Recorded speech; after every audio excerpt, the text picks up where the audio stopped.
Assalamualaikum. Today we will solve F2 BBP kit questions of chapter Marginal and Absorption Costing. Let's start. The following data is available for period 9. Opening inventory मुझे दी हुई है 10,000, closing inventory मुझे दी हुई है 8,000 और मुझे absorption costing का profit दिया हुआ है 2,80,000. What would be the profit for period 9 using marginal costing? Period 9 के लिए प्रॉफिट क्या होगा अगर मैं मार्जिनल कॉस्टिंग यूज करूं? तो एक बात मैं आप लोग को बता दूं कि हमेशा अगर आपको एक कॉस्टिंग का प्रॉफिट दिया हुआ हो और दूसरे कॉस्टिंग का प्रॉफिट मांगा हुआ हो तो उसके लिए तीन चीजें जरूरी हैं. पहले नंबर पे जरूरी है कि आपके पास चेंज इन इन्वेंट्री गिवन हो. दूसरे नंबर पे जरूरी है आपके पास एफओएच का रेट गिवन हो. और तीसरे नंबर पे जरूरी है कि आपके पास एक कॉस्टिंग का प्रॉफिट गिवन है. तो यहाँ पे हमारे पास एक कॉस्टिंग का प्रॉफिट तो गिवन है, एब्जॉर्प्शन का प्रॉफिट गिवन है, चेंज इन इन्वेंट्री भी गिवन है, लेकिन यहाँ हमारे पास हमें क्या गिवन नहीं है, हमारे पास एफओएच का रेट पर यूनिट गिवन नहीं है और ना ही कोई ऐसा डेटा गिवन है जिससे हम वो कैलकुलेट कर सकते हैं. तो the right answer is impossible to calculate without more information. The overhead absorption rate for product T is 4 per machine hour. The overhead absorption rate जो है प्रोडक्ट टी के लिए वो कितना है? वो है 4 पर machine hour. Each unit of T requires 3 hours to complete. O A R का रेट है 4 पर मशीन आर और हर यूनिट जो टी का बनता है उसको बनने में 3 घंटे लगते हैं मशीन आवर्स के. Inventory of product T last period were opening inventory 2400 units and closing inventory 2700 units compared with the marginal costing profit for the period. The absorption costing profit T will be which of the following? अच्छा, अगर मैं marginal costing के profit के साथ compare करूं absorption costing का profit तो वो कितना होगा, कितना ज्यादा होगा या कितना कम होगा? तो सबसे पहले तो मैं देख लेती हूँ कि मेरी जो ओपनिंग है 2400 और जो मेरी क्लोजिंग है वो है 2700. तो चेंज इन इन्वेंट्री कितना आया है? चेंज इन इन्वेंट्री मेरे पास आया है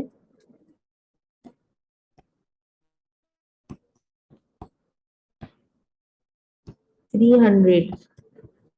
मेरी जो इन्वेंट्री है क्लोजिंग इन्वेंट्री वो 300 से बढ़ गई है. इन्वेंट्री बढ़ने का मतलब एब्जॉर्प्शन कॉस्टिंग का प्रॉफिट ज्यादा होगा मार्जिनल कॉस्टिंग के प्रॉफिट से. ठीक है, अब लिख लेते हैं formula. Change in profits is equals to change in inventory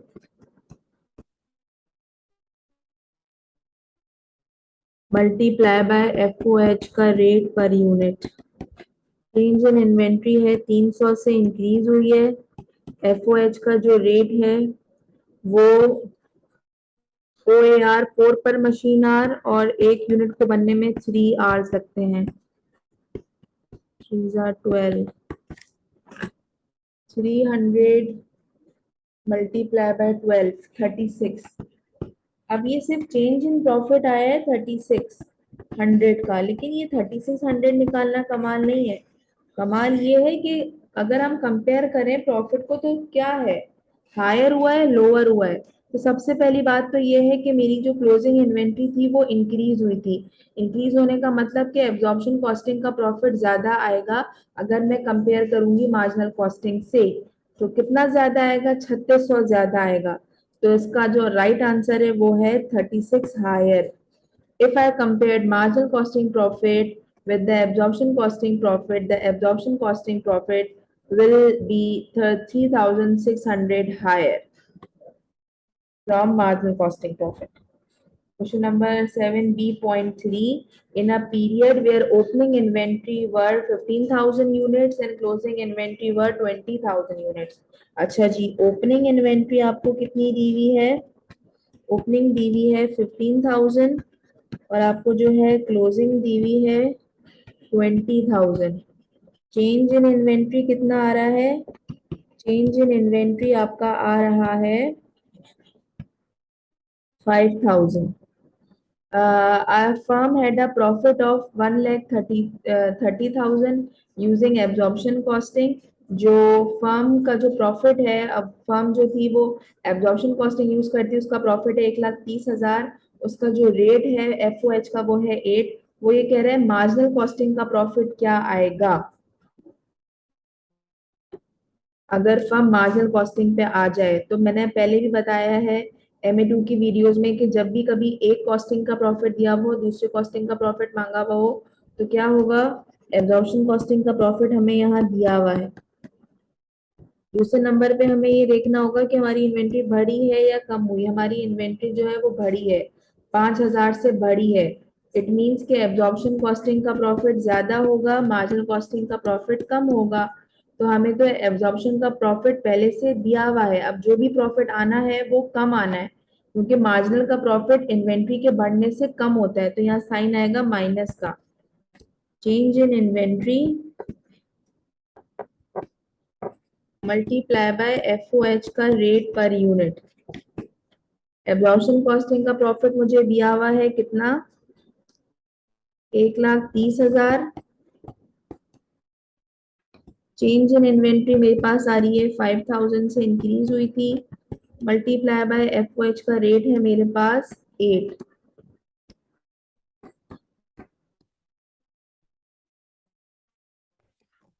1000 multiply by 8, ये आ जाएगा मेरे पास 40,000। और जो मार्जिनल का जो प्रॉफिट आ जाएगा ना, मार्जिनल कॉस्टिंग का प्रॉफिट वो आ जाएगा 90,000।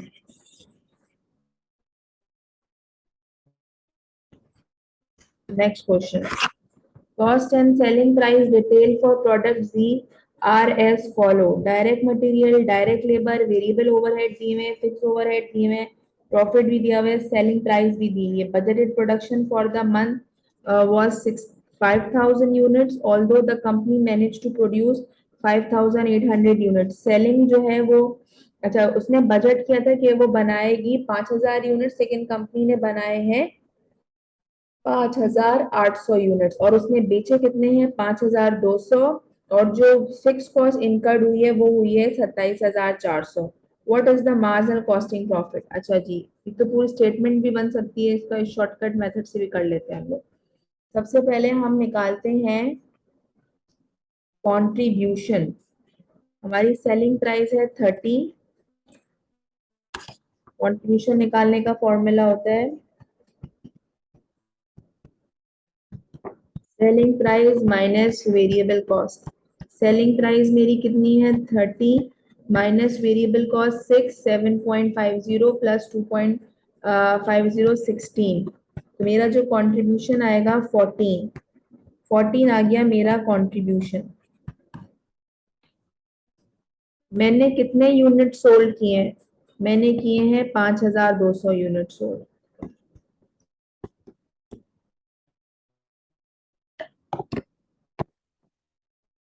जो हम कंट्रीब्यूशन निकालते हैं ये आगे के तमाम यूनिट्स के लिए होता है 72,800। इसमें से मैं लेस कर दूंगी अपनी फिक्स कॉस्ट जो कि है 27,400। मेरे पास जो है वो मार्जिनल का प्रॉफिट आ जाएगा 72,800 माइनस 27,400 आ गया 45,400। ये आ गया मेरा मार्जिनल का प्रॉफिट 45,400। सही।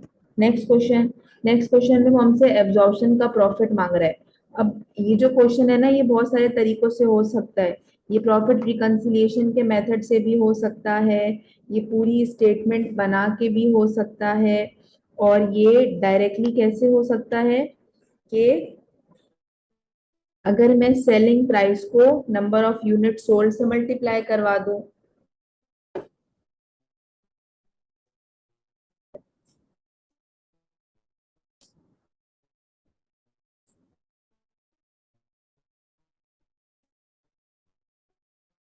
अच्छा जी, ये स्टेटमेंट से भी हो सकता है और ये प्रॉफिट रिकंसिलिएशन के मेथड से भी हो सकता है। तो मेरा ये मानना है कि आप लोग जो है ना स्टेटमेंट नहीं बनाएं, क्योंकि स्टेटमेंट बनाने में ना बच्चों से अक्सर गलतियां हो जाती हैं। वो कभी कहीं वो अंडर ओवर सही नहीं ले पाते हैं, कहीं वो ना वीपीसी और एफपीसी के रेट में कंफ्यूज हो जाते हैं। तो इसको रिकंसिलिएशन के मेथड से हम कर लेते हैं।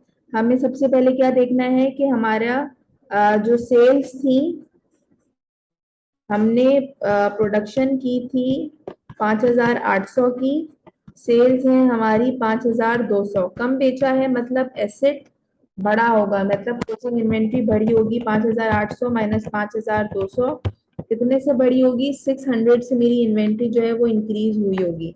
अब वो मुझसे प्रॉफिट मांग रहा है एब्जॉर्प्शन का। अब जाहिर सी बात है इन्वेंट्री बढ़ने का मतलब एब्जॉर्प्शन कॉस्टिंग का प्रॉफिट ज्यादा मार्जिनल कॉस्टिंग के प्रॉफिट से।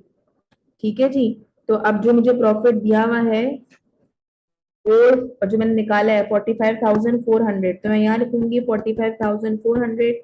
मेरी इन्वेंट्री इंक्रीज हुई है और मुझसे मांगा भी एब्जॉर्प्शन का प्रॉफिट है, प्लस कितने से इंक्रीज हुई है? 600। और जो रेट है, रेट कितना है मेरा फैक्ट्री ओवरहेड का? वो है 5 multiply by 5 plus 6,600 multiply by 5 3,000 plus 45400 48400 48400 जी आ गया मेरा एब्जॉर्प्शन का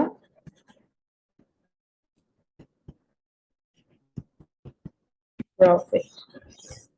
आप चाहें तो पूरी जो स्टेटमेंट है, ओपनिंग सेल्स भी दी हुई है, इसके अंदर ओपनिंग, प्रोडक्शन, क्लोजिंग, फिर अंडर ओवर निकालें, फिर जो है आप ग्रॉस प्रॉफिट निकाल के माइनस करवाएं फिक्स नॉन प्रोडक्शन कॉस्ट, तब भी आपका यही प्रॉफिट आएगा। लेकिन वो स्टेटमेंट एक तो बड़ा तरीका भी है, टाइम टाइम टेकिंग तरीका भी है। और जब हमें एक प्रॉफिट दिया हुआ है और हमारे पास और मजीद चीजें भी दी हुई थी, तो हम क्यों अपना टाइम वेस्ट करें? सही। Next question.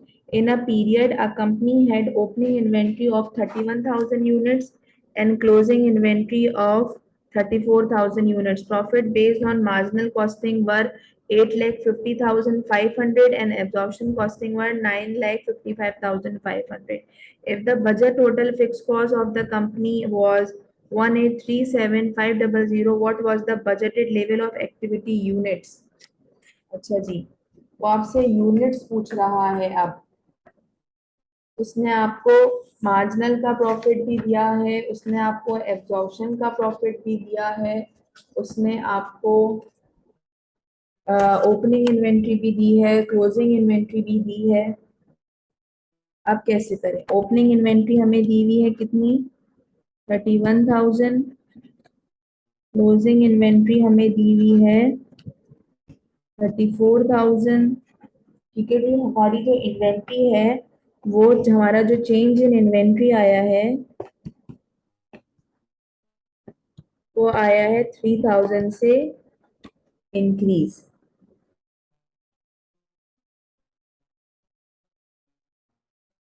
सही।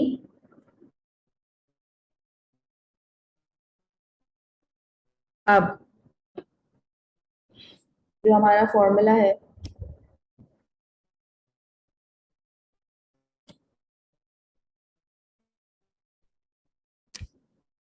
Change in profits,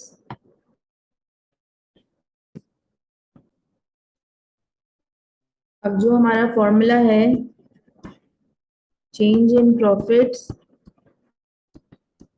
is equals to change in inventory multiply by FOH का रेट पर यूनिट।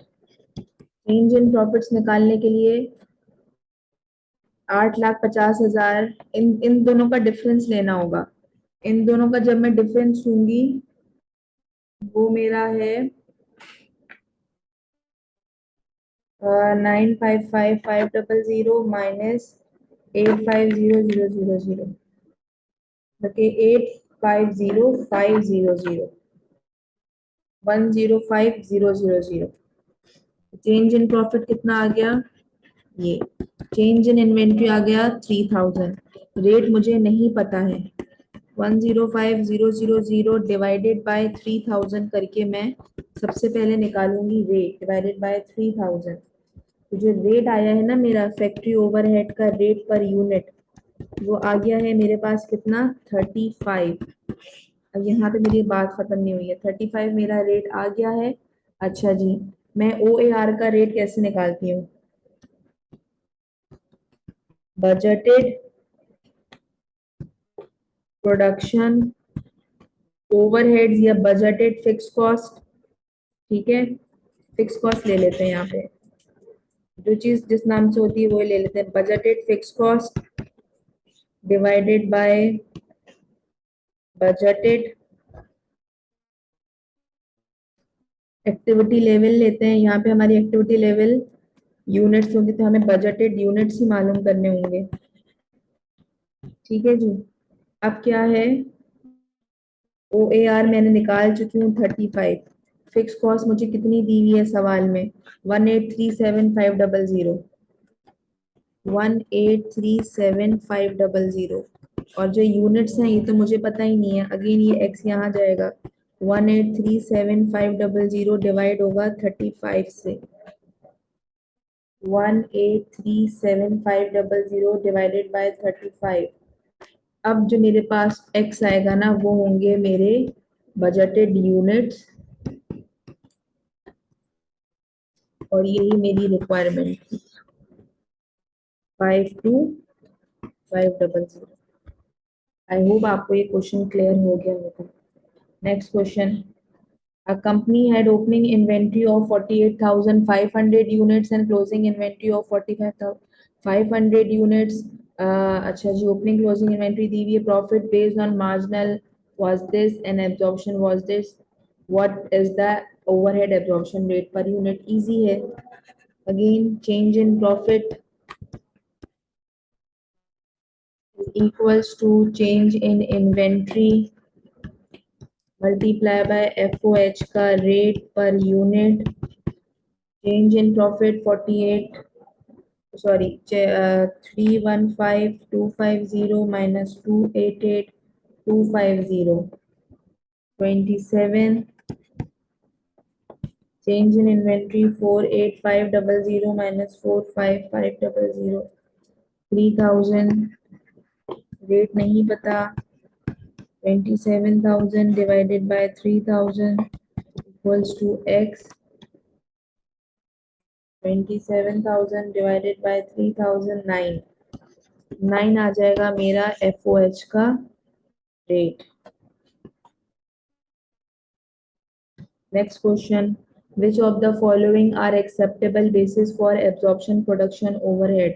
ये मेरे ख्याल में शायद MA2 का भी क्वेश्चन है या MA1, MA2 का है हाँ। अच्छा जी, ओवरहेड्स के चैप्टर का क्वेश्चन भी बन सकता है ये। ठीक है जी, जाहिर सी बात है, हम मशीन आवर्स, हम डायरेक्ट लेबर आवर्स पे भी करते हैं, मशीन आवर्स पे भी करते हैं, हम as a percentage of prime cost पे भी करते हैं, और हम पर यूनिट पे भी करते हैं। All four options are correct, 1 2 3 4। Question number 9, under absorption costing the total cost of the product will include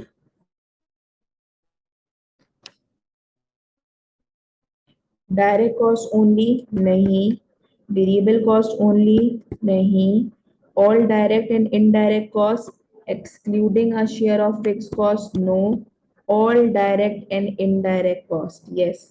absorption costing में मैं all direct and indirect cost लेती हूँ। सही है जी, क्योंकि मैं इसके अंदर अपनी इन्वेंट्री को वैल्यू करती हूँ फुल प्रोडक्शन कॉस्ट पे, बीपीसी पे भी और एफपीसी पर भी।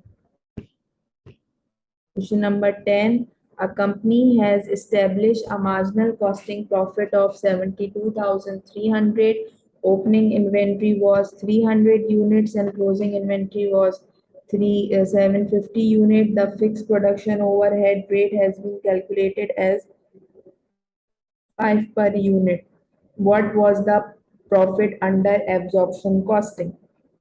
Okay, मैंने बताया है, मार्जिनल का प्रॉफिट देके उसने मुझसे एब्जॉर्प्शन का प्रॉफिट मांगा है, सबसे पहली बात तो ये देखनी होती है। दूसरे नंबर पे देखना है कि ओपनिंग इन्वेंट्री मेरी है 300, क्लोजिंग इन्वेंट्री मेरी है 750। चेंज इन इन्वेंट्री कितना आ रहा है? 300 माइनस 750, 450। 450 से मेरी इन्वेंट्री बढ़ रही है, यानी कि अब मेरा जो भी प्रॉफिट आएगा इन्वेंट्री बढ़ने का मतलब एब्जॉर्प्शन कॉस्टिंग का प्रॉफिट ज्यादा, मार्जिनल कॉस्टिंग का प्रॉफिट कम। यानी कि एब्जॉर्प्शन कॉस्टिंग का प्रॉफिट ज्यादा होगा मार्जिनल कॉस्टिंग के प्रॉफिट से। अब जाहिर सी बात है कि मेरा जो भी प्रॉफिट होगा वो 72,300 से ज्यादा होगा। तो मुझे कौन सा प्रॉफिट दिया हुआ है? मुझे मार्जिनल का प्रॉफिट दिया हुआ है। मैं साइन लगाऊंगी प्लस का क्योंकि मेरी इन्वेंट्री बढ़ी है और मुझसे एब्जॉर्प्शन का प्रॉफिट मांगा है। Change in inventory multiply by FOH का रेट पर यूनिट। मार्जिनल का प्रॉफिट कितना दिया हुआ है? 72,300। चेंज इन इन्वेंट्री है मेरी कितनी? 450 से मेरी इन्वेंट्री इंक्रीज हुई है और जो एफओएच का रेट है वो है 5। 72300 450 मल्टीप्लाई बाय 5 2250 प्लस 72300 74550 जो है ये हो जाएगा मेरा एब्जॉर्प्शन का profit 74550। Next question, a company produces and sells a single product. A company produces and sells a single product whose variable cost is 6 per unit. अच्छा जी, fixed cost has been absorbed over the normal level of activity of 2 lakh units and have been calculated as 2 per unit. Okay ji. The current selling price is 10 per unit. How much profit is made under marginal costing if the company sell 2,50,000 units? सबसे पहले तो question समझ लेते हैं कि एक company जो है वो बनाती है और बेचती है सिंगल प्रोडक्ट, उस पर जो वेरिएबल कॉस्ट लगती है वो कितनी लगती है? 6 पर यूनिट। ठीक है जी। अच्छा जी, के बाद जो उसको जो फिक्स कॉस्ट आती है वो absorb over the normal level of activity, वो कितने यूनिट्स पर आती है? वो उसको आती है 2 लाख यूनिट्स पर उसको जो है वो फिक्स कॉस्ट आती है। और एक यूनिट पे कितनी कॉस्ट आती है? 2। सही है। The current selling price is 10। वो आपसे मार्जिनल कॉस्टिंग का प्रॉफिट पूछ रहा है। अगर कंपनी ने 2,50,000 यूनिट्स बेचे हैं तो सबसे पहले इस तरह के सवाल जब हो, मार्जिनल कॉस्टिंग का प्रॉफिट मांगा हुआ हो और डेटा वगैरह दिया हुआ हो, सबसे पहले हम निकालेंगे कंट्रीब्यूशन। कंट्रीब्यूशन हम कैसे निकालेंगे? सेलिंग प्राइस मुझे कितनी दी हुई है? 10। वेरिएबल कॉस्ट दी हुई है मुझे 6। मेरे पास कंट्रीब्यूशन आ जाएगा कितना? 4। 4 पर यूनिट मेरा कंट्रीब्यूशन आ गया है। ठीक है जी। चार हिस्सा डाल चार जो है 4 मुझे बचता है। ठीक है जी। 10 मेरी सेलिंग प्राइस है, 6 मेरी वेरिएबल कॉस्ट है और 4 जो वो है जो मुझे बचता है। अब मैंने कितने यूनिट्स बेचे हैं? मैंने बेचे हैं 2.5 लाख। तो मैं मल्टीप्लाई करवाऊंगी तो मेरा जो टोटल कंट्रीब्यूशन आ जाएगा 2,50,000 यूनिट बेचने के बाद वो आ जाएगा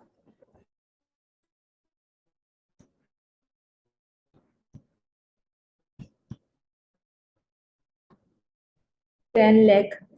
सही है जी। ये मेरा कंट्रीब्यूशन आ गया। अब इसमें से मैं माइनस करूंगी total fix cost. Fix cost उसने मुझे डायरेक्ट नहीं दी है, एग्जाम में वो आपको प्लेट में रख के सवाल नहीं देगा। उसने बताया है कि 2 लाख यूनिट्स पे कॉस्ट आती है और एक यूनिट के ऊपर 2 रुपए की कॉस्ट, $2 की कॉस्ट आती है। तो यानी कि 4 लाख की आपकी जो है वो फिक्स कॉस्ट है। इसको करवाएंगे इसमें से लेस, बच जाएगा हमारे पास 6 लाख। तो ये आपका होगा मार्जिनल का profit. Next question, A company which uses marginal costing has a profit of 37,500 for a period. Opening inventory was 10,000, 100 units, and closing inventory was 350 units. The fixed production overhead is 4. What is the profit under absorption costing? अच्छा जी, absorption का मांगा है, marginal का profit उसने हमें दिया हुआ है। सबसे पहले ये देखना होता है किसका प्रॉफिट देखिए, किसका प्रॉफिट मांग रहा है। दूसरे नंबर पे हमें ये देखना होता है कि हमारी ओपनिंग इन्वेंट्री कितनी थी। ओपनिंग है हमारी 100 और क्लोजिंग है हमारी, अल्लाह भला करे, 350। तो मेरी चेंज कितना आया है, change in inventory 100 minus 350, 250।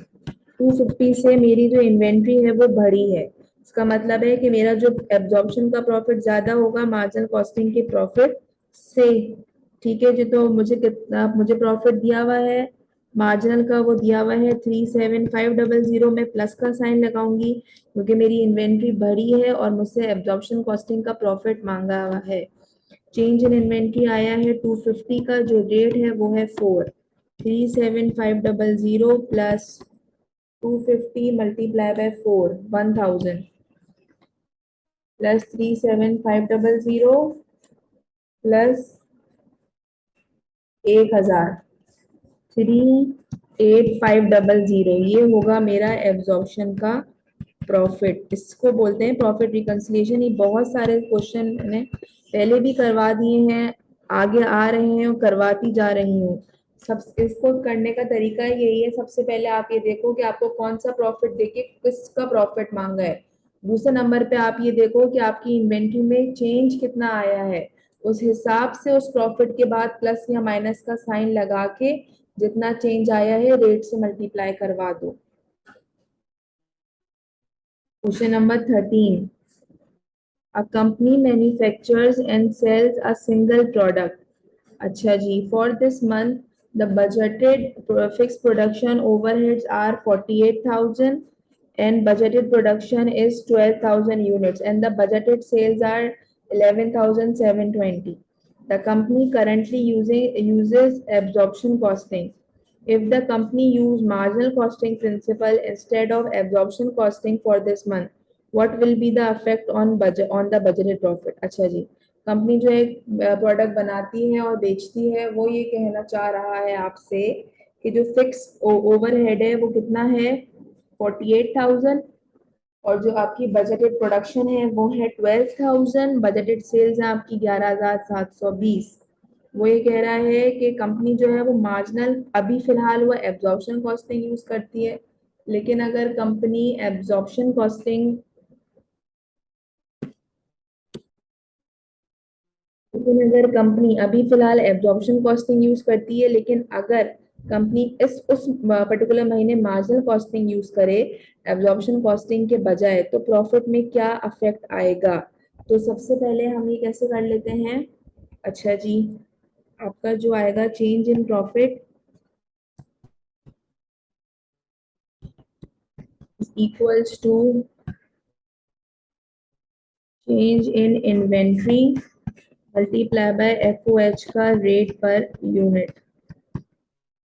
Change in profits तो हमें नहीं पता, वो तो हमें निकालना है। चेंज इन इन्वेंट्री कितना है, चेंज इन इन्वेंट्री है, प्रोडक्शन कंपनी की है 12,000 और बेचे हैं उसने इतने, कम बेचे हैं मतलब कि एसेट बढ़ा है। मेरी जो इन्वेंट्री है वो 280 से इंक्रीज हो गई है। ये प्रोडक्शन है, ये सेल्स है और ये आया है आपका चेंज। मेरी 280 से इन्वेंट्री जो है वो इंक्रीज हो गई है। अब आता है कि आपका एफओएच का रेट पर यूनिट कितना है। एफओएच का रेट मुझे कहीं गिवन है तो नहीं, लेकिन मैं निकाल सकती हूँ। मेरे पास बजटेड ओवरहेड्स गिवन है 48,000 डिवाइडेड बाय 12,000 बजटेड प्रोडक्शन। 48,000 को डिवाइड कर देती हूँ 12,000 से, 4 आ जाएगा। मेरे पास 4 रेट आ गया। तो ये वाली जो वर्किंग है मैंने यहाँ से की है, ये वाली वर्किंग मैंने यहाँ से की है। 280 को मैं मल्टीप्लाई करवाऊंगी 4 से, 1120। Change in profit. अच्छा जी, चेंज इन प्रॉफिट तो आ गया कि कितने का आएगा, 1120। अब बताना है हायर होगा या लोअर होगा। सबसे पहली बात, मेरी कंपनी यूज करती थी एब्जॉर्प्शन कॉस्टिंग, अब वो मार्जिनल कॉस्टिंग पे आई है। और मेरी जो इन्वेंट्री थी वो 280 से भरी थी,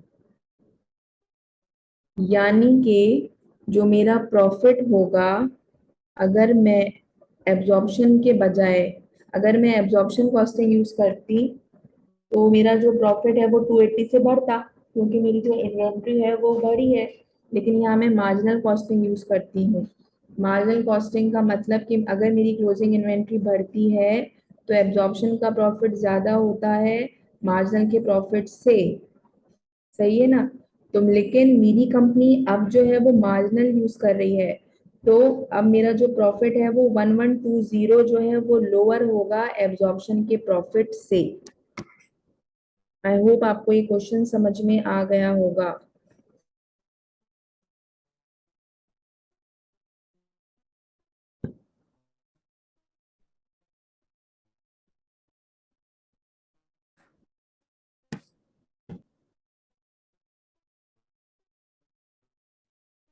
Question number 14. A company operates a standard marginal costing system.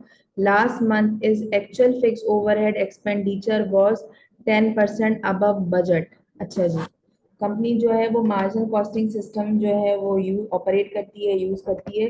Last month क्या हुआ कि जो उसके एक्चुअल फिक्स ओवरहेड हैं वो 10% ज्यादा हो गया जितना उसने बजट किया था। और जो above budget resulting in a fixed overhead expenditure variance was 36,000। और जो दोनों का डिफरेंस आया एक्चुअल और बजट का जो वेरिएंस आया वो कितना आया, 36,000।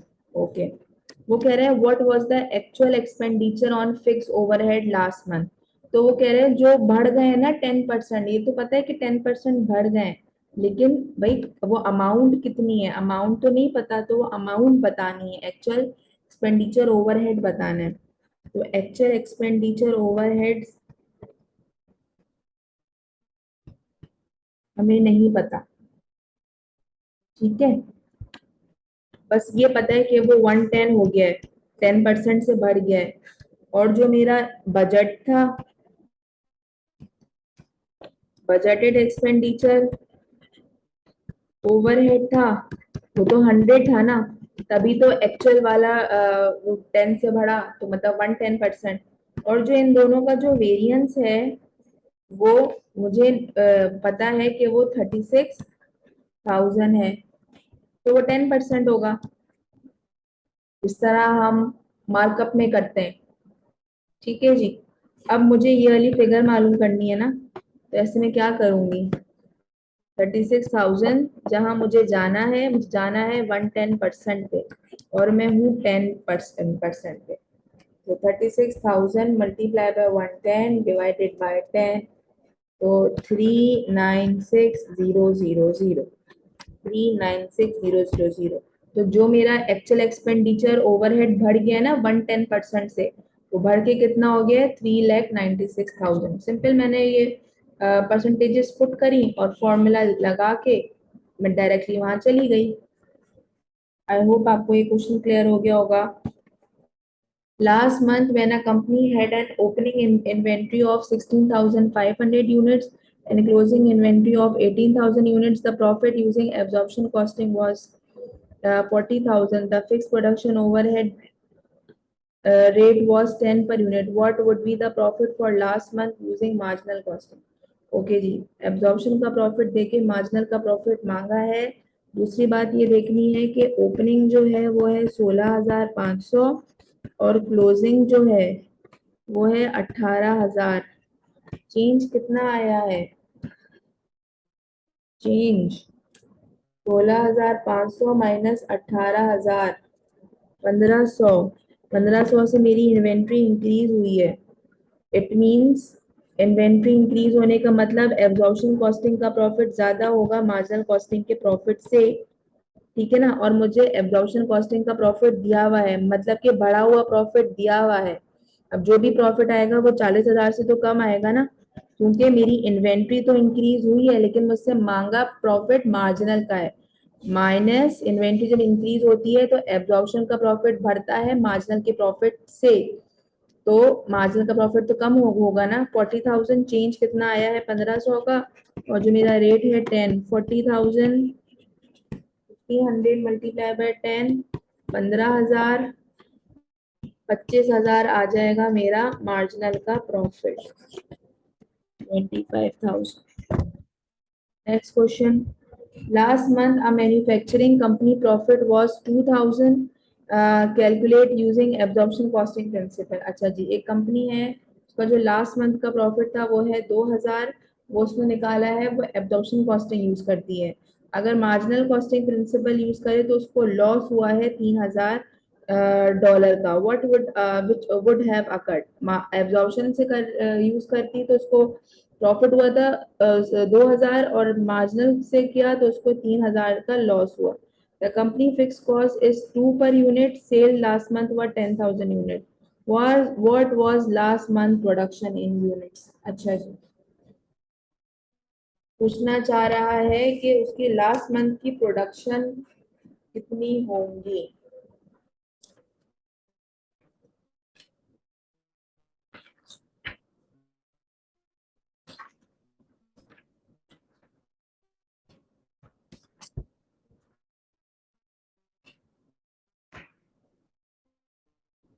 हम वही लेते हैं, change in profits is equals to change in inventory multiply by FOH का रेट पर यूनिट। लेकिन फर्क क्या है कि चेंज इन प्रॉफिट में 2,000,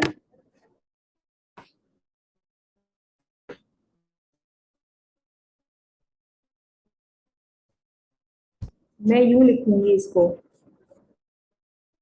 2,000 मेरा प्रॉफिट एब्जॉर्प्शन से मैं चेंज लगाने के लिए माइनस का साइन लगाती हूँ, और मुझे जो है लॉस हुआ है दूसरे वाले प्रॉफिट में, ये एब्जॉर्प्शन का प्रॉफिट माइनस का साइन चेंज लगाने के लिए, फिर मुझे लॉस हुआ है 3,000 का। तो 2,000 प्लस 3,000, तो ये हो जाएगा 5,000। 5,000 मेरा जो है वो चेंज इन प्रॉफिट आया है। ये प्लस इसलिए हुआ है क्योंकि यहाँ पे ये जो दूसरा वाला मुझे मार्जिनल का प्रॉफिट है, मुझे वहां लॉस हुआ है। चेंज कितना है, चेंज इन इन्वेंट्री है मेरी, मैंने प्रोडक्शन की है, तो चेंज इन इन्वेंट्री मैं नहीं निकाल सकती हूँ क्योंकि वही तो मुझसे यूनिट्स तो उसने मुझसे मांगे हैं। चेंज इन इन्वेंट्री नहीं पता मुझे रेट पता है 2। अगर मैं 5,000 को डिवाइड कर दूंगी 2 से, तो मेरे पास चेंज आ जाएगा लास्ट मंथ 2,000।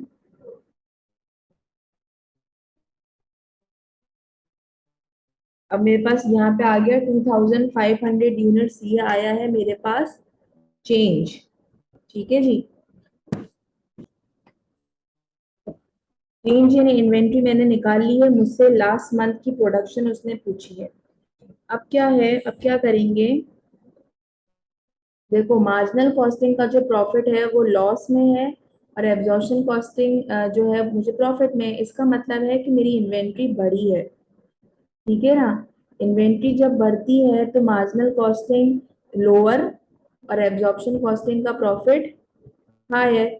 ये बात क्लियर है, सही है। अब जाहिर सी बात है कि मेरा जो प्रॉफिट ज्यादा है एब्जॉर्प्शन कॉस्टिंग का, तो मेरी जो इन्वेंट्री है वो बड़ी होगी, सही है। That's why production was greater than sales by 2,500 unit. और मेरी इन्वेंट्री तभी भरी होगी जब मेरी सेल्स कम होंगी प्रोडक्शन से, ऐसा ही है।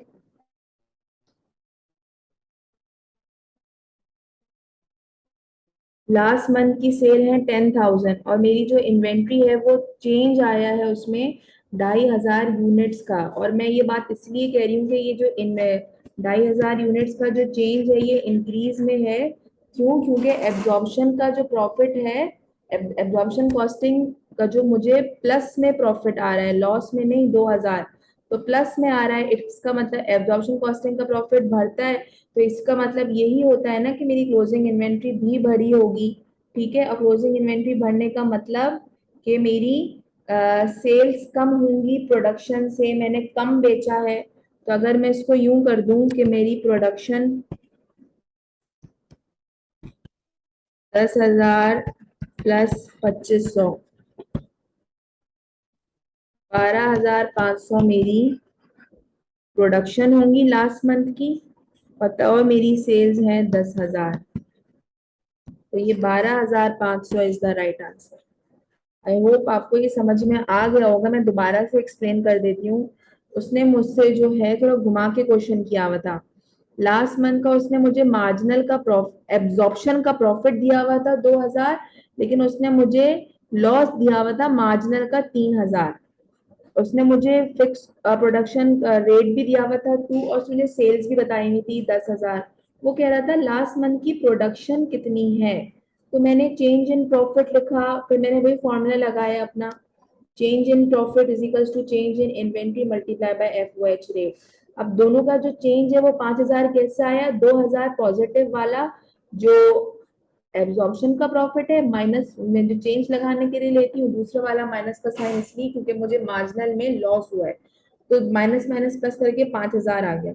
5,000 आ गया मेरा change in profit. Change in inventory तो मुझे पता ही नहीं है ना, लेकिन मुझे रेट पता है, तो मैंने 5,000 को डिवाइड करवा के 2 से मैंने चेंज इन इन्वेंट्री निकाली 2,500 यूनिट्स। अब मैं ये बात इसलिए कह रही हूँ कि जो 2,500 यूनिट्स है ये चेंज इन जो मेरा चेंज आया है वो 2,500 से बढ़कर आया है। ये बात मैं इस बेस के बिना पे कह रही हूँ क्योंकि मेरा एब्जॉर्प्शन का प्रॉफिट ज्यादा है मार्जिनल के प्रॉफिट से।